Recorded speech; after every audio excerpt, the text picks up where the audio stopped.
दोस्तों, संदीप सर ने Steve jobs की स्टैनफोर्ड यूनिवर्सिटी की स्पीच को हाईली रिकमेंड किया है हर एक इंसान के लिए। आप में से कितने लोगों ने स्टीव जॉब्स की स्टैनफोर्ड कमेंसमेंट स्पीच देखी है?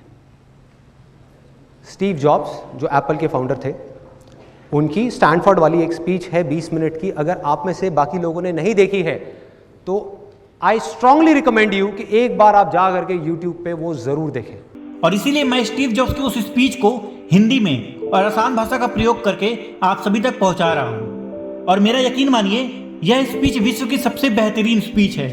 और अगर आप स्टीव जॉब्स की इस स्पीच को अच्छे से समझ लेंगे तो आपके जीवन में काफी सुधार आएगा। तो अब बिना किसी देरी के वीडियो की शुरुआत करते हैं। Thank you.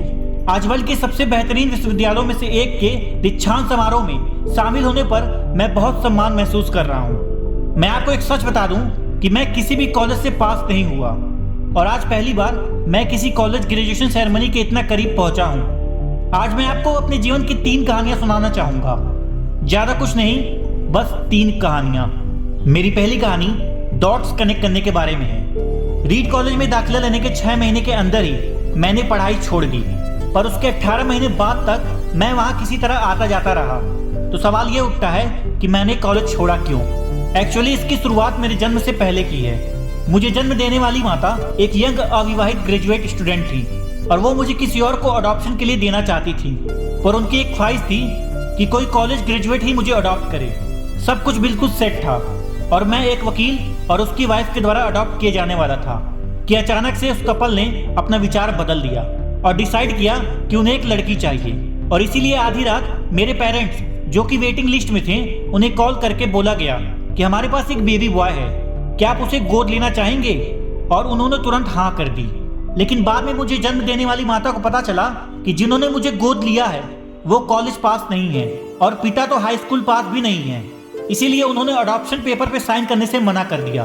पर कुछ महीने बाद मेरे होने वाले पेरेंट्स की मुझे कॉलेज भेजने के वचन देने के बाद वो मान गई।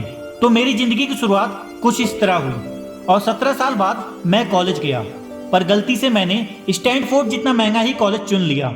मेरे वर्किंग माता पिता की सारी पूंजी मेरे पढ़ाई में जाने लगी। 6 महीने बाद मुझे इस पढ़ाई में कोई वैल्यू नहीं दिखी।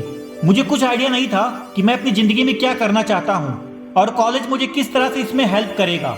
और ऊपर से मैं अपनी पेरेंट्स की जीवन भर की कमाई खर्च करता जा रहा था। इसीलिए मैंने कॉलेज ड्रॉप आउट करने का निर्णय लिया और सोचा जो होगा अच्छा होगा।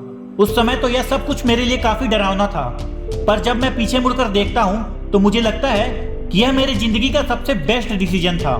जैसे ही मैंने कॉलेज छोड़ा तो मैंने उन क्लासेस को करना भी छोड़ दिया जिसमें मेरा इंटरेस्ट नहीं था और मैं चुपचाप सिर्फ अपने इंटरेस्ट की क्लासेस ही करने लगा। लेकिन यह सब कुछ इतना आसान नहीं था क्योंकि मेरे पास रहने के लिए कोई रूम नहीं था। इसलिए मुझे दोस्तों के रूम में फर्श पे सोना पड़ता था और मैं कोक की बोतल को लौटाने से जो पैसे मिलते थे उससे खाना खाता था। मैं हर दिन संडे 7 मील पैदल चलकर हरे कृष्ण मंदिर जाता था ताकि कम से कम हफ्ते में एक दिन मैं पेट भर खाना खा सकूं। यह मुझे काफी अच्छा लगता था। उस समय रीड कॉलेज देश की सबसे अच्छी जगह थी जहां कैलीग्राफी सिखाई जाती थी। पूरे कैंपस में हर एक पोस्टर, हर एक लेबल बड़ी खूबसूरती से हाथों से कैलीग्राफ किया जाता था। चूंकि मैं कॉलेज से ड्रॉप आउट कर चुका था, इसलिए मुझे नॉर्मल क्लासेस करने की कोई जरूरत नहीं थी। मैंने तय किया कि मैं कैलीग्राफी की क्लासेस जरूर करूंगा और इसे अच्छी तरह से सीखूंगा। मैंने सेरिफ और सैंस सेरिफ टाइप फेसेस के बारे में सीखा, अलग अलग लेटर्स के बीच में स्पेस वेरी करना और किसी अच्छी टाइपोग्राफी को क्या चीज अच्छी बनाती है यह भी सीखा। यह बहुत ही खूबसूरत था, इतना एथलेटिक्स था कि इसे साइंस द्वारा कैप्चर नहीं किया जा सकता था और यह सब कुछ मुझे बेहद अच्छा लगता था। उस समय जरा से भी उम्मीद नहीं थी कि मैं इन चीजों का यूज अपनी लाइफ में कभी करूंगा भी या नहीं। लेकिन जब 10 साल बाद हम पहला मैकिंटोश कंप्यूटर बना रहे थे तब मैंने इसे मैक में डिजाइन कर दिया और मैक खूबसूरत टाइपोग्राफी युक्त दुनिया का पहला कंप्यूटर बन गया। अगर मैंने कॉलेज में कैलीग्राफी नहीं सीखा होता तो मैक में कभी भी मल्टीपल टाइप फेसेस या प्रोपोर्शनली स्पेस्ड फॉन्ट्स नहीं होते। चूंकि विंडो ने मैक की कॉपी की थी तो शायद किसी भी पर्सनल कंप्यूटर में ये चीजें नहीं होती। अगर मैंने कभी ड्रॉप आउट नहीं किया होता तो मैं कभी भी कैलीग्राफी की वो क्लासेस नहीं कर पाता और फिर शायद पर्सनल कंप्यूटर में जो फॉन्ट्स होते हैं वो कभी होते ही नहीं। अवश्य ही जब मैं कॉलेज में था तब भविष्य में देखकर इन डॉट्स को कनेक्ट करना इम्पॉसिबल था। लेकिन 10 साल बाद जब मैं पीछे मुड़कर देखता हूँ तो सब कुछ बिल्कुल साफ नजर आता है। आप कभी भी फ्यूचर में देखकर डॉट्स कनेक्ट नहीं कर सकते। आप सिर्फ पास्ट को देखकर ही डॉट्स कनेक्ट कर सकते हैं। इसलिए आपको यकीन करना होगा कि अभी जो हो रहा है वो आगे चलकर किसी न किसी तरह से आपके फ्यूचर से कनेक्ट हो जाएगा। आपको किसी न किसी चीज में विश्वास करना ही होगा, अपने गट्स में, अपने भाग्य पर, अपनी जिंदगी या फिर अपने कर्म में। किसी न किसी चीज में विश्वास करना ही होगा, क्योंकि इस बात पर बिलीव करना कि आगे चलकर डॉट्स कनेक्ट होंगे आपको अपने दिल की आवाज सुनने में हिम्मत देगा, और तब भी जब आप बिल्कुल अलग रास्ते पे चल रहे होंगे। और यही बात आपको बाकी लोगों से अलग बनाएगी। मेरी पहली कहानी की सीख यही है कि जो हो रहा है वो अच्छे के लिए ही हो रहा है। मेरी दूसरी कहानी लव और लॉस के बारे में है। मैं बहुत सौभाग्यशाली था कि मैं जिस चीज को चाहता वो मुझे जल्दी मिल गई। वो और मैंने अपने पेरेंट्स के गैराज से एप्पल की शुरुआत की। तब मैं 20 साल का था। हमने बहुत मेहनत की और 10 साल में एप्पल 2 लोगों से बढ़कर $2 बिलियन और 4000 लोगों की कंपनी हो गई। हमने अभी 1 साल पहले ही मैकिंटोश रिलीज किया और मैं 30 साल का हो गया था और मुझे अपनी ही कंपनी से फायर कर दिया गया। आप अपनी ही बनाई हुई कंपनी से फायर कैसे हो सकते हैं? वेल, जैसे जैसे कंपनी ग्रो की, हमने एक ऐसे टैलेंटेड आदमी को हायर किया जिसे मैंने सोचा कि वो मेरे साथ मिलकर कंपनी को आगे बढ़ाएगा। पहले 1 साल सब कुछ ठीक ठाक चला, लेकिन फिर कंपनी की फ्यूचर विजन को लेकर हम दोनों में मतभेद होने लगा। बात बोर्ड ऑफ डायरेक्टर्स तक पहुंच गई और उन लोगों ने उसका साथ दिया और इस तरीके से 30 वर्ष की आयु में मुझे अपनी ही कंपनी से निकाल दिया गया। जो मेरी पूरी एडल्ट लाइफ का फोकस था, अब वो बिल्कुल खत्म हो चुका था और ये बिल्कुल ही बर्बाद करने वाला था। मुझे सचमुच अगले कुछ महीनों तक समझ नहीं आया कि मैं क्या करूं। मैं एक बहुत ही बड़ा पब्लिक फेल्योर था। एक बार तो मैंने वैली छोड़कर जाने की भी सोची, पर धीरे धीरे मुझे एहसास हुआ कि मैं जो काम करता हूं उसके लिए मैं अभी भी पैशनेट हूं। एप्पल में जो कुछ हुआ उसकी वजह से मेरे पैशन में जरा भी कमी नहीं आई है। मुझे रिजेक्ट कर दिया गया है, पर मैं अभी भी अपने काम से प्यार करता हूं। इसलिए मैंने एक बार फिर से शुरुआत करने की सोची। मैंने तब तक नहीं सोचा, पर अब मुझे लगता है कि एप्पल से फायर किए जाने से अच्छी चीज मेरे साथ हो ही नहीं सकती। सक्सेसफुल होने का बोझ अब बिगिनर होने के हल्केपन में बदल चुका था। मैं एक बार फिर से खुद को बहुत ही फ्री महसूस कर रहा था। इस फ्रीडम की वजह से मैं अपनी लाइफ की सबसे क्रिएटिव पीरियड में जा पाया। अगले 5 सालों में मैंने एक कंपनी नेक्स्ट और एक दूसरी कंपनी पिक्सर शुरू की और इसी दौरान मेरी मुलाकात एक बहुत ही अमेजिंग लेडी से हुई जो आगे चलकर मेरी पत्नी बनी। पिक्सर ने दुनिया की पहली computer animated movie toy story बनाई और इस वक्त यह दुनिया का सबसे सफल एनिमेटेड स्टूडियो है। एप्पल ने एक अप्रत्याशित कदम उठाते हुए नेक्स्ट को खरीद लिया और मैं एप्पल में वापस चला गया।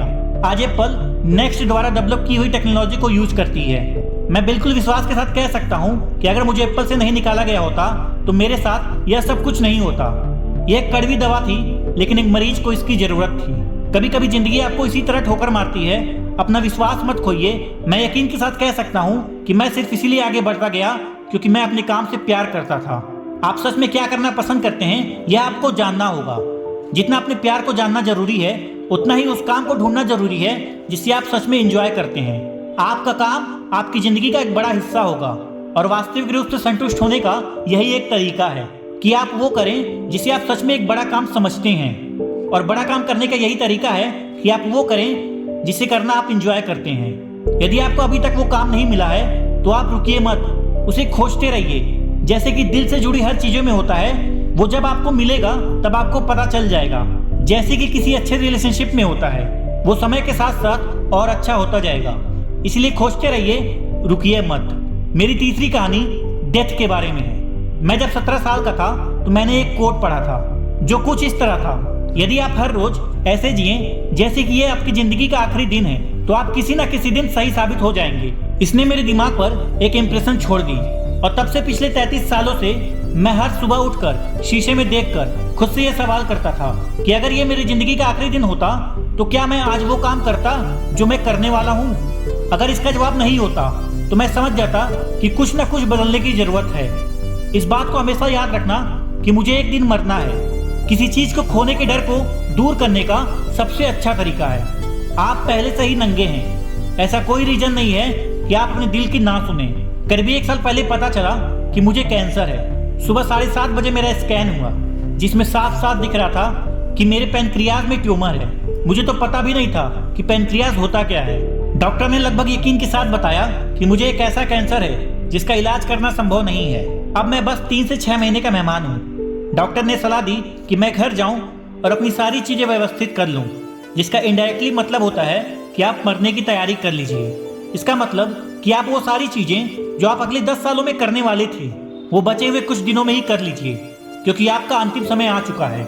मैंने इस डायग्नोसिस के साथ पूरा दिन बिता दिया। फिर शाम को मेरी बायोप्सी हुई, जहां मेरे गले के रास्ते पेट से होते हुए मेरे इंटेस्टाइन में एक इंडोस्कोप डाला गया और एक सुई से ट्यूमर से कुछ सेल निकाले गए। मैं तो बेहोश था, लेकिन मेरी पत्नी और वहां पर जो भी मौजूद था उसने बताया, जब डॉक्टर ने माइक्रोस्कोप से मेरे सेल्स देखे तब वो भी रो पड़ा, क्योंकि सेल्स को देखकर डॉक्टर समझ गया कि मुझे एक बहुत ही दुर्लभ प्रकार का कैंसर है जो कि सर्जरी से ठीक हो सकता है। मेरी सर्जरी हुई और सौभाग्य से अब मैं ठीक हूँ। मौत के इतना करीब मैं इससे पहले कभी नहीं पहुंचा और उम्मीद करता हूँ कि अगले कुछ सालों तक पहुंचूं भी नहीं। यह सब देखने के बाद मैं और भी विश्वास के साथ कह सकता हूँ कि मृत्यु एक उपयोगी लेकिन विशुद्ध रूप से एक बौद्धिक संकल्पना है। कोई मरना नहीं चाहता, यहाँ तक कि जो लोग स्वर्ग जाना चाहते हैं वो भी वहाँ जाने के लिए मरना नहीं चाहते। फिर भी मृत्यु ही वो स्थान है जहाँ पर हम सभी लोग जाते हैं। आज तक इससे कोई नहीं बचा और ऐसा ही होना चाहिए,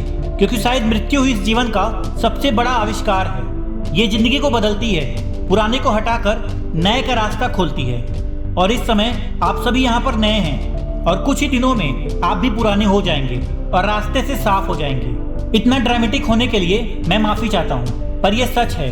आपका समय सीमित है, इसलिए इसी किसी और की जिंदगी जीकर व्यर्थ मत कीजिए। बेकार की सोच में मत फंसिए। अपनी जिंदगी को दूसरों के हिसाब से मत चलाइए। औरों के विचारों की शोर में अपने अंदर की आवाज को मत दबाइए। और सबसे महत्वपूर्ण यह है कि अपने दिल और सहज बुद्धि की बातें सुनने का साहस रखें, क्योंकि वो पहले से ही जानते हैं कि तुम सच में क्या बनना चाहते हो। इसलिए पहले अपने दिल की आवाज सुने, बाकी सारी चीजें सेकेंडरी हैं। मैं अपनी पूरी जिंदगी में अपने लिए सिर्फ यही मांगा, स्टे हंग्री, स्टे फुलिश। और अब जब आप लोग यहाँ से ग्रेजुएट हो रहे हैं तो मैं आपके लिए भी यही विश करूंगा, स्टे हंग्री, स्टे फुलिश, यानी कि भूखे रहिए, मूर्ख रहिए। भूखे से मतलब है कि आपके अंदर हमेशा कुछ करने की भूख होनी चाहिए, और यदि आप मूर्ख बने रहेंगे तभी आप जीवन में कुछ नया सीख पाएंगे। इसीलिए मैंने आप सभी के लिए यही विश किया कि stay hungry, stay foolish. Thank you all very much.